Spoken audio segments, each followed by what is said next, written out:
Silakan, Melisa. Teman-teman, sebelum kita belajar, mari kita berdoa. Terima kasih Tuhan, terima kasih Bapa. Bila doakan Tuhan di dalam nama Tuhan Yesus kami sudah berdoa. Amin. Ya, terima kasih Melisa. Ada yang tidak hadir hari ini? Ada. Iya, siap. Sebelum memulai pelajaran silakan berdiri dulu. Berdiri. Bajunya perhatikan. Kalau ada yang kurang bajunya dimasukkannya. Sudah rapi? Sudah rapi? Sudah siap belajar? Sudah. Ya, silakan duduk.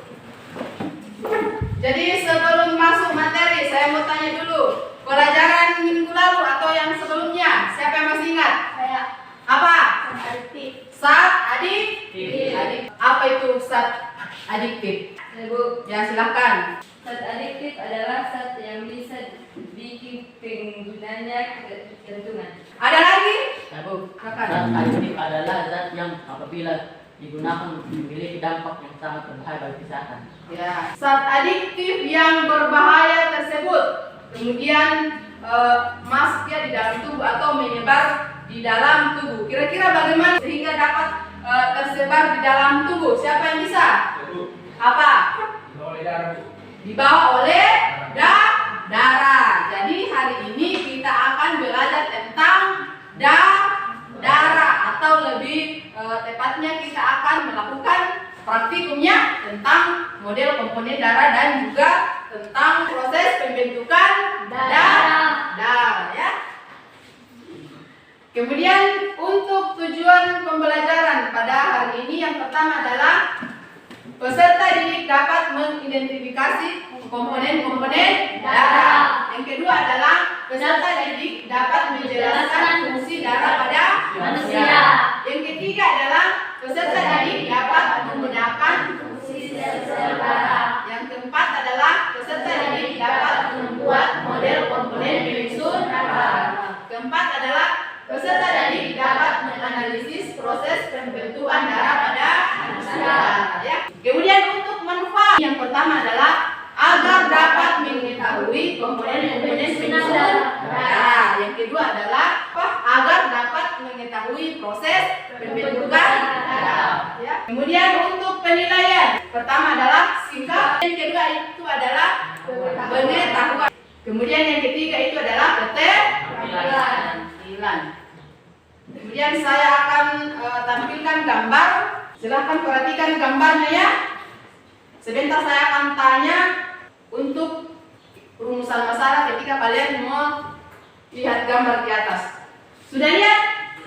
Jelas gambarnya? Gambar pertama itu apa? Orang jatuh. Yang kedua adalah kaki yang berdarah ya, atau yang meluka. Siapa yang bisa memberikan rumusan masalah terkait gambar di atas? Mengapa darah berwarna merah? Tetap dikaitkan dengan tujuan pembelajaran kita hari ini ya. Yang kedua siapa? Mengapa saat kita terjatuh mengeluarkan darah? Yang ketiga siapa? Mengapa kalau kita jatuh beberapa saat darahnya berhenti? Ada lagi? Apa? Apa fungsi darah? Jadi yang akan kita bahas di sini yaitu yang pertama adalah nomor 2, nomor 4 dan nomor 5 ya. Kita akan mengetahui jawabannya nanti melalui kegiatan praktikum atau dari sumber-sumber lainnya ya, misalnya dari bahan ajar atau dari buku yang lainnya. Kemudian silakan bergabung di kelompoknya. Kelompok yang sudah sebelumnya ya, silakan bergabung.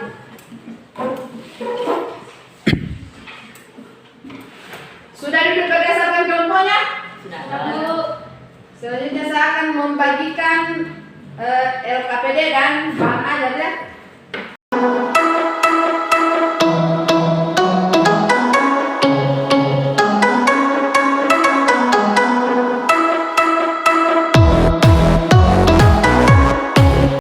Silakan yang ikut tulis rumusan masalahnya ya. Silakan tulis di LKPD. Sudah tulis rumusan masalahnya? Sudah, Bu. Selanjutnya Kalian akan lakukan praktikumnya. Masing-masing 2 perwakilan baca di langkah-langkahnya di LKPD-nya supaya tidak salah-salah nanti.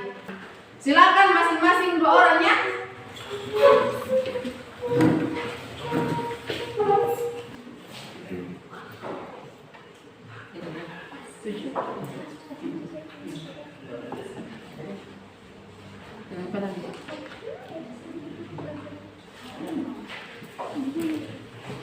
Tujuh mana? Kasih dulu di bawah supaya tahu. Iya. Lebih ini 8. Pakai ini, pakai ya. Kasih miring. Kasih miring.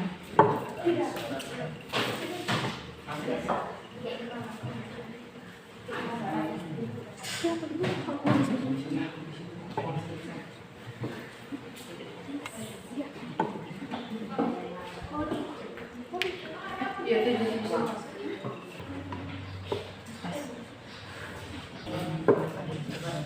warna 2. Ya, kocok-kocok. Pelan-pelan ya, pelan-pelan sampai tercampur rata. Kasih keras, kasih miring-miring dulu supaya tercampur. Ya, kasih keras tuh. Ya, lagi. Pokoknya sampai tercampur. Kalau sudah biarkan dulu ya, tunggu sampai beberapa menit. Sambil tunggu silakan kerja LKPD-nya ya.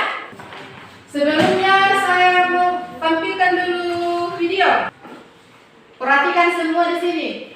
Kamu tahu nggak kenapa ya saat kita taruh talian akibat iris atau PPS, kita akan kembali dengan sendirinya. Penasaran kan? Yuk kita simak penjelasannya. Kolagen yang ada di dalam jaringan ikat dan melepaskan zat yang membuat kuat pelet di sekitarnya menjadi lengket. Jadi ini adalah video bagaimana pada saat proses pembekuan data. Silakan dulu baca bukunya untuk literasinya.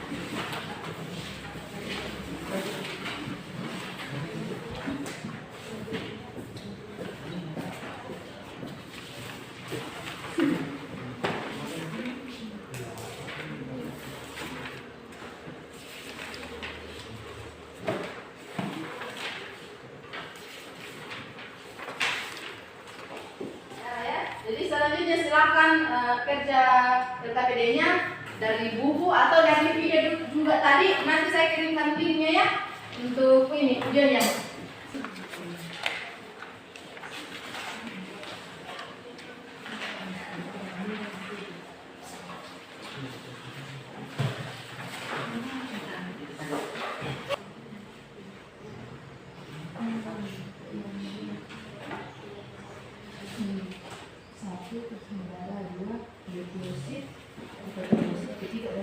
Baru nanti berdasarkan gambar tadi itu digambar 3 komponen. Jadi bikin harapan, misalnya gambar jari situ apa namanya, gambar dulu itu apa namanya, gambar kecil itu apa namanya. Berdasarkan itu yang dia ajarmu. Ya? Iya. Itu bisa kan gambar musik. Ya, ambil kesukaan. Nanti bikinkan harapan berdasarkan musik. Di sini yang dijual kan satu, kalau satu beli ya di sini masukkan dulu tidak.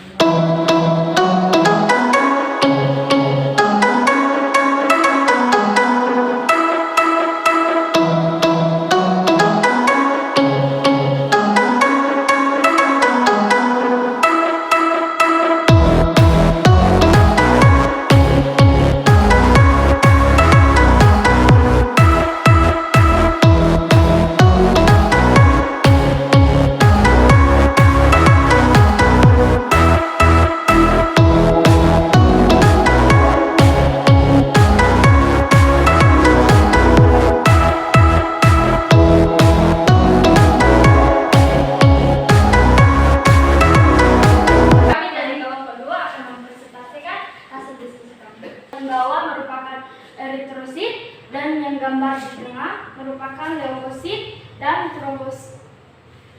trombosit dan yang paling Di atas merupakan plasma darah. Ciri-ciri plasma darah merupakan cair berwarna jernih, kekuningan, terdiri dari atas 90% dan sisanya zat-zat yang terkandung dalam air. Fungsinya mengedarkan sari-sari makanan dan sisa-sisa metabolisme, berperan dalam penggunaan darah dan melawan benda asing ke dalam tubuhnya. Fungsi komponen darah. Plasma darah berfungsi mengangkut oksigen dari paru-paru ke seluruh tubuh dan mengangkut karbon dioksida dari seluruh tubuh ke paru-paru. Jika ada yang ingin menanggapi, dipersilakan. Apa yang terjadi pada tubuh saat kita terjatuh tidak terjadi proses pembekuan darah? Kelompok 1. Apa fungsi hemoglobin? Terima kasih atas pertanyaan yang diberikan. Beri kami waktu 1 menit untuk mendiskusikan jawabannya.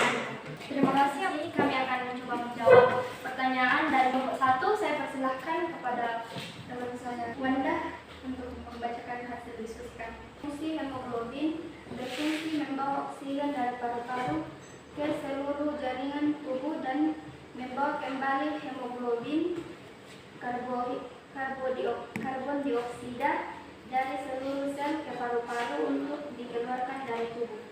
Saya mempersilahkan kembali kepada teman saya Dr. Putra untuk menjawab pertanyaan dari kami. Tubuh manusia mengalami luka dan tidak terjadi proses pembekuan darah, maka tubuh manusia tersebut akan terus menerus mengeluarkan darah sampai tubuh mengalami kekurangan darah dan lama-lama akan berakibat fatal.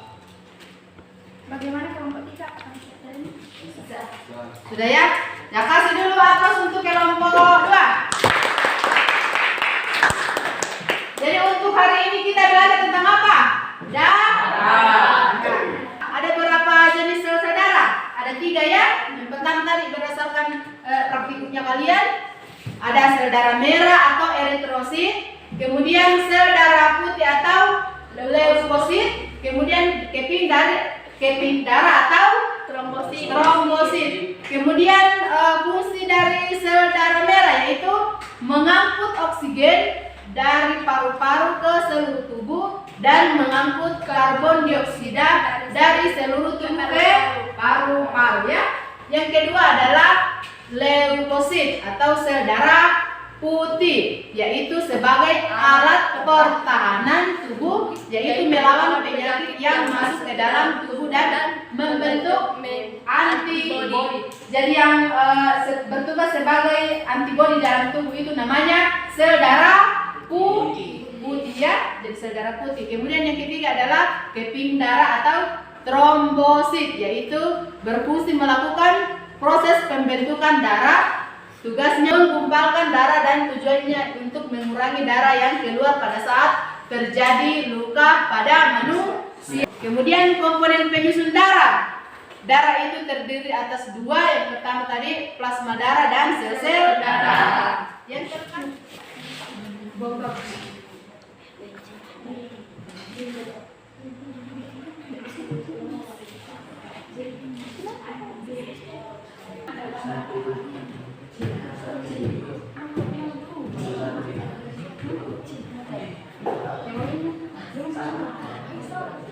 untuk pertemuan selanjutnya kita akan belajar tentang jantung dan faktor-faktor yang mempengaruhi denyut jantungnya. Jadi sebelum kita pulang, satu orang dulu pimpin kita dalam doa. Teman-teman, mari kita berdoa. Ya Tuhan, kami akan pulang, tuntun sertai kami di jalan agar tiba di rumah kami dengan selamat. Ini doa kami Tuhan, dalam nama Tuhan Yesus kami sudah berdoa. Amin. Jadi untuk pertemuan hari ini saya akhiri dengan ucapan selamat siang ya. Ya Bu.